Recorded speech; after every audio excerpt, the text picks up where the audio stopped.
Eh bien salut les geeks et bienvenue dans cette nouvelle vidéo. Aujourd'hui tout simplement nous allons voir comment pirater un site ici grâce aux injections SQL. Attention, je me suis rendu sur une plateforme qui est conçue pour ça.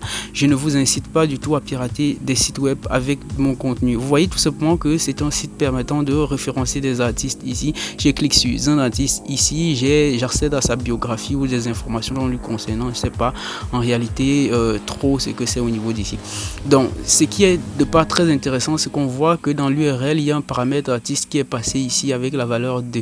Alors on peut déjà tester si c'est vulnérable aux injections SQL en mettant juste le caractère d'échappement ici, le guillemet, et on valide sur entrée. Bingo, nous avons une erreur de la part de PHP ici.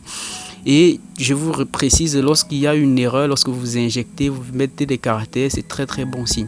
Alors là, nous allons tout simplement retourner au niveau de l'URL ici et copier l'URL sans le caractère d'échappement, bien sûr. On retourne sur notre bureau, on ouvre un terminal sur Kali et on va taper la commande sudo sqlmap-u plus tout simplement l'URL que nous avons copié ici.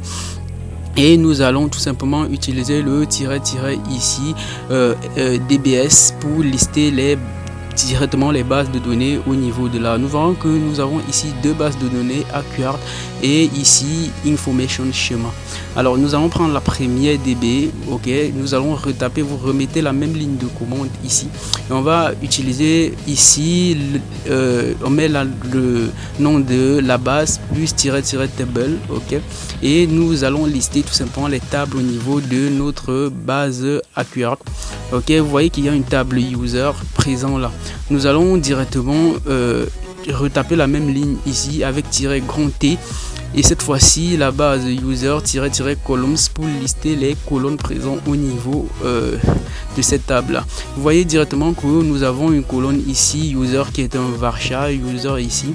Nous avons également pass, ok, et nous allons tout simplement remettre la même ligne, ok, grand C cette fois-ci, et nous allons mettre username virgule pass ici. Ce qu'on veut, c'est lister en réalité les noms si c'est en clair et on précède d'un dump.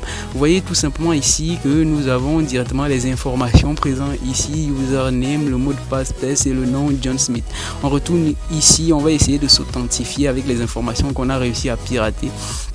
Ok, on va directement mettre les informations directement ici, c'est-à-dire test. Ok, on met ici test, ok, le mot de passe test, login, et vous voyez qu'on accède ici à la session de John Smith. Alors c'était tout pour cette vidéo. Je vous explique plus sur les injections SQL dans le canal Telegram.